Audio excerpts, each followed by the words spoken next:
Hello, Steve White, Steve Arts 89. Well, it's Halloween. Every year I watch all the Halloween films only on Halloween. But this year, because I've gotten into the habit of watching them so I don't pay attention, sometimes I'm just doing other things and just running in the background. But this year I actually sat down and watched them properly and showed them some respect. And it made me want to talk about them. So I'm sort of doing these little reviews. And now we're up to the third film. Now, the third film, I didn't see it for the longest time. I didn't like it. And often when I do my marathons, I wouldn't watch it, or maybe when I sort of had finished, because I normally watch a few films on after midnight on the 30th, and then the rest on the night of the 31st. And sometimes I would just run Halloween 3 sort of when I was going to sleep after I watched the other films, and then I'd maybe not get through the whole thing. So I never really paid it any respect. And then I bought the Blu-ray, and I watched the special features, and I don't know, I just gave it a bit more of a chance.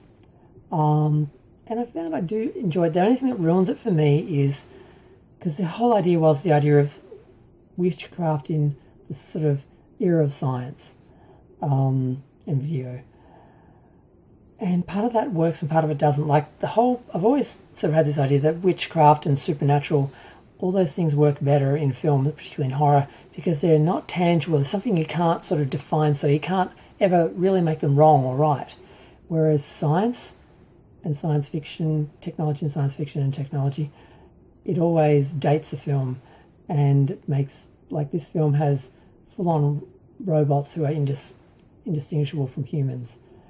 And it's just ridiculous and it ruins the film. Had they been people that were just cult members, that would have been much better. Or perhaps zombies that had been brainwashed or had witchcraft used on them to go out and kill people and that would have worked and been scary and eerie. The robots are just silly. So that's the thing that ruins the film for me and kind of makes it difficult to buy. Now, the big controversy with this film was that they didn't have Michael Myers in the film as a character, and they actually do a great disrespect to the first two films where they actually show the original film on screen. And that is a disrespectful thing to do to a film. If you're making a film and you show another film and you establish that your film is real and the people are in your universe and it's a real universe, but that's fiction, that's a TV movie, that's a movie or a TV show. It's just degrading to a film, and it's not a compliment. A lot of people think, oh, I'll show this person's film on my TV in my film. It's really disrespecting the film.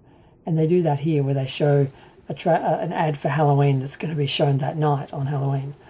And then they show it actually when it's actually screening, so you see it twice. And that way you do see Michael Myers in this film, the character, and you also have Jamie Lee Curtis doing some voiceovers in the film, which I never realised was her until I watched the special features. But the film basically is about a Irish guy, I guess he was an entrepreneur, a millionaire or something, who resents the way Halloween has been Americanized and basically wants to punish people for it. So he basically uses Stonehenge and takes little samples of a stolen piece of Stonehenge using witchcraft and technology to create masks that basically, and the way it was described, which made sense finally to me, is it opens like a dimension in the mask to somewhere else, and it kills the person and then just brings in all these insects and snakes and creatures from that other dimension that actually then spills out and then kills anyone around them. And I'm like, okay, now I understand why the kid, basically the mask sort of melts. Because the whole idea is that he creates these masks, he puts them out, and then there's this big giveaway at midnight or some particular time, and everyone's supposed to watch it. And then when they do, that signal from that ad will activate the masks, and then it kills everyone. And how it does it is the masks basically melt, and then snakes and insects and bugs and things just come out of the mask. So you see a test of the test pattern on some buyers who were invited under the pretense of being rewarded for being like, you know, the biggest sellers or something of the mask. So you have this guy running away at the start of the film, and then he ends up being taken to a hospital after he escapes an attack from these androids, these robots, and he tells the doctor, and then he's killed in the hospital by one of these robots. And then the doctor, who gets a lot of criticism for being an alcoholic and a womanizer, for having an ex-wife at home, and a job that he basically just runs out on to solve this crime, or this mystery. The girl, a daughter of the guy who gets killed, who came in and then has his eyes. It's an interesting kill. I won't ruin it in case you haven't seen it, but she wants to find out what happened to her father because she can see something weird is happening here. So they end up going to this town where they make these masks, because that was the last place he went, because he used to sell these masks because he ran a toy store. They discover this guy, I think it's Tom, I've forgotten his name, is it Lachlan? I can't remember, I've forgotten his name. I can't remember the name. But he basically has created this factory in this little town, and the whole town is based around the factory and building things for the factory. So it's like a little factory town, so it's very small, and they eventually uncover what he's doing, and they escape in time for the lead to, he claims, save the day, because two of the TV channels that are airing this ad that's going to set off all the masks and kill everyone shut down, and then the film ends and you're not sure if the third one got shut down. The actor insists that did happen and he did win, did save the day, but we never know. Millions of people could have died, but we don't know. And that was one of the interesting things about it, was they had that sort of ending, which was like what is the ones, the pod people? Invasion of the Body Snatchers. And just, they based it on sort of, they just had a very different approach. They weren't trying to make a crowd-pleasing popcorn film. They were trying to make a more interesting, unique horror film, and the idea was they were going to do a different Halloween film each year. And they were just going to treat the first two, they had Michael Myers as the first two in a series of, anthology films. But unfortunately, when they were marketing it, they just went with Halloween 3, Season of the Witch. Had they just called, I heard a lot of people say, they should have just called it Season of the Witch, and I'm like, well, that wouldn't make any sense. Halloween, Season of the Witch implies, yes, it's a Halloween film, but it's not necessarily a continuation of the Michael Myers story.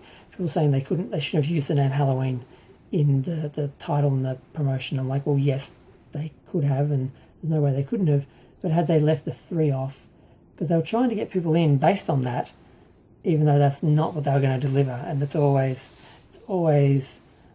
bad to do that. And a lot of people think in the marketing, as long as we get them in the door, doesn't matter, they paid their money, doesn't matter if they're happy.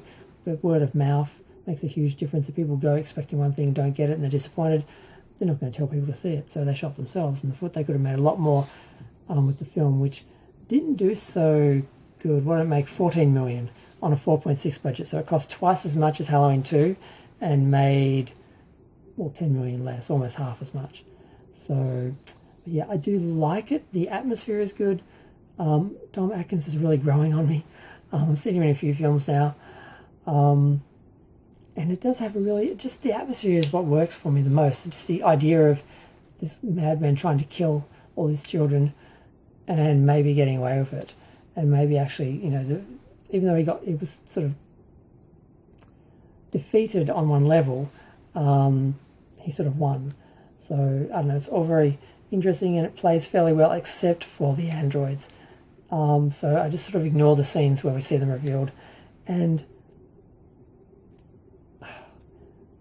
the female protagonist, the daughter, the love interest, because they have a romance, she turns out to be an android, and a lot of people are speculating when that happened. Well, was she an android the whole time? Obviously she wasn't. Why would she take him out to, try and uncover what they're trying to do if it's just ridiculous.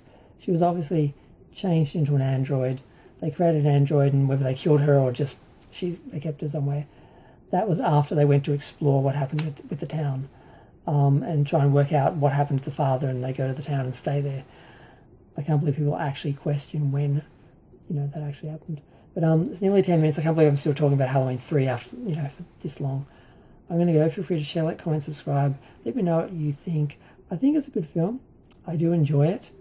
I'm not quite sure why I sort of didn't give it a chance for so long, but I eventually got it.